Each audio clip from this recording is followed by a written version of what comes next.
The world is cracking. The sky is merciless, a pale dome of fire, and the earth below fractures into endless scars. What happens when survival itself is tested not by predators, but by the absence of life's most essential element: water.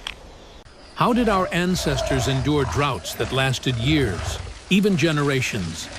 And what lessons echo today as modern cities confront their own global water crisis?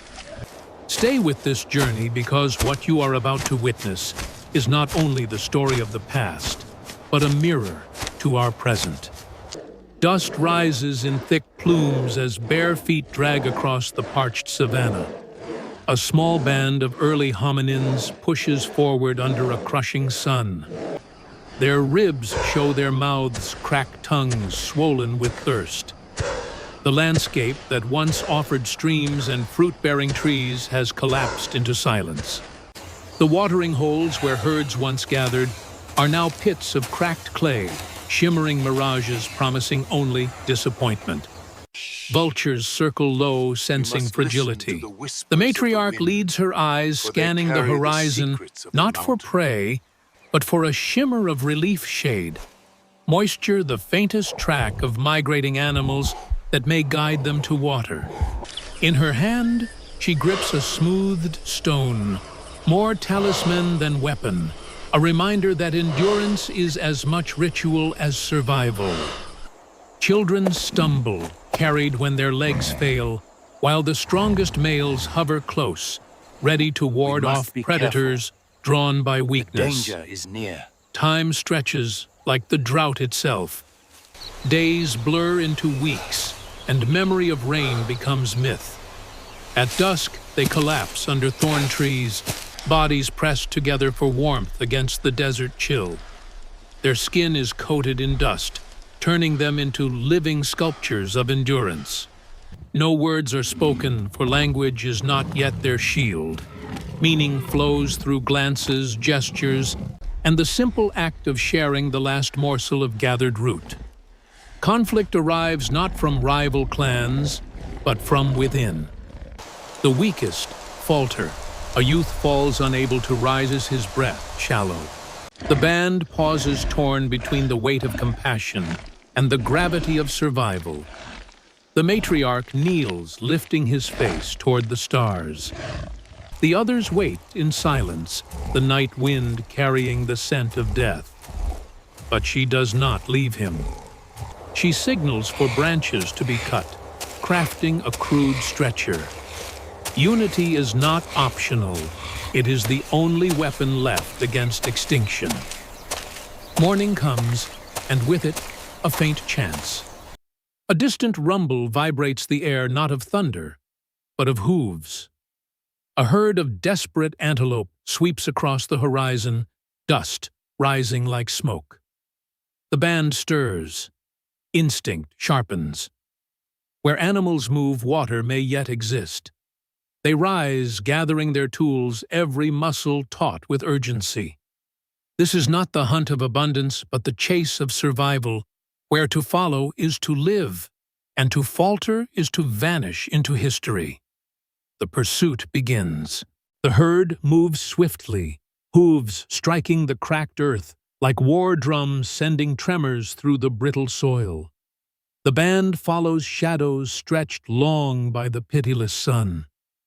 Their lungs burn their bodies already weakened, yet desperation fuels their steps. Every stride is a gamble, every breath a plea. They know the antelope's flight is not random. These creatures sense what humans cannot: hidden springs, the last scattered pools where life still clings. The matriarch urges the youth forward, her hand firm on his back. He stumbles, but the stretcher-bearers keep pace, refusing to abandon him. The act itself defies the logic of drought, yet it forges strength in unity. Around them, dust coats their eyes and tongues, turning each inhale into fire. But above that suffering hovers a singular drive: water. At midday, the band crests a rise and halts. Below them lies a hollow carved into the land, not a river, but the ghost of one, its bed split open like a wound. The antelope scatter along its length, pawing at a patch of dampness. The band descends hope, flickering like a flame in the wind. They scrape the soil with stones, digging deeper, faster, until mud gives way to the faintest trickle of moisture. The first drops darken the earth. Fingers claw greedily, mouths lowered to the shallow seep. It is not abundance, but it is salvation. The children drink first, their cracked lips touching the muddy water as if it were the richest nectar. The elders follow, scooping handfuls of the precious liquid. Relief washes through the band, their trembling bodies revived by the simple grace of survival. Yet even in this moment, danger lurks. The scent of water carries, and with it, predators. Hyenas approach, their eyes glinting, laughter echoing in the still air. They are hungry too, drawn by weakness. The males of the band rise, gripping stones and branches hardened by fire. They form a wall before the women and children, teeth bared not in words, but in defiance. The hyenas circle, growling, testing. A thrown stone strikes one in the flank. Another charge is met with a branch swung like a spear.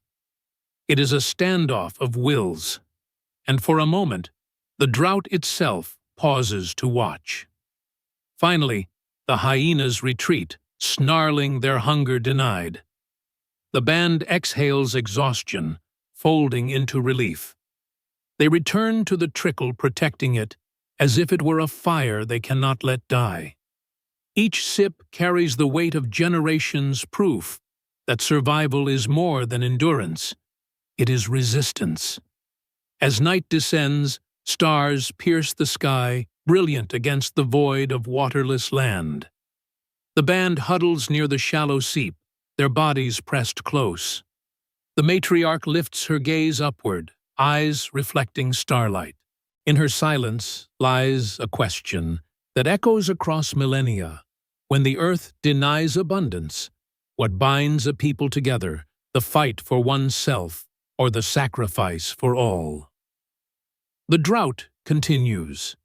Days stretch into a rhythm of thirst and survival. The band guards the hidden seep as if it were sacred ground, taking turns to drink in measured silence, always leaving enough for the next day. Their bodies grow leaner, bones pressing against skin, yet their eyes remain sharp. They have learned that survival is not about strength alone. It is about restraint, discipline, and the will to endure beyond hunger. But the drought is relentless. The faint trickle weakens, and the once damp soil hardens again. The band must move. At dawn, they set out the horizon painted in red and gold, a cruel beauty against their suffering. Ahead lies uncertainty. Behind them, the hollow is reclaimed by silence. Their journey takes them through lands transformed by scarcity. Trees, once lush with fruit, stand barren, their branches, skeletal arms reaching into emptiness. Carcasses of wildebeest litter the ground, ribs arched toward the sky, in mute testimony to the famine. Even the vultures seem fewer, their wings heavy from waiting too long for the dying. The world itself feels deserted, as if life has recoiled inward, hiding from the sun. By midday, exhaustion threatens to unravel the group. The youngest whimper, their cries faint, while the elders stagger. The matriarch halts them beneath the shadow of a lone baobab, its trunk swollen from stored water. She gestures, and the band scratches at its bark, prying loose strips to chew. The moisture is bitter, but it grants life. Every taste is a reminder that survival lies in adaptation, in finding sustenance where none seems to exist. As the group regains strength, they notice movement in the distance. Another band of hominins approaches, equally ragged, equally desperate. Eyes meet across the heat-shimmering plain. For a moment, tension sharpens the air. Drought has stripped the land of generosity, And each group knows the cost of sharing. Stones are lifted, bodies tensed. The possibility of violence hangs heavy like a storm that refuses to break. But then a child from the other band collapses.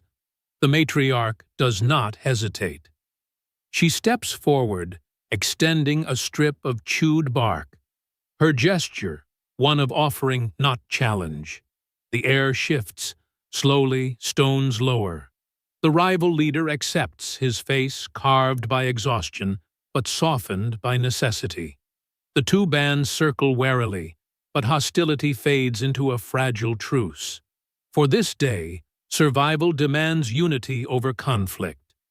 Together, they rest in the baobab's shadow, two bands bound by thirst and the silent acknowledgement that cooperation can mean the difference between extinction and endurance.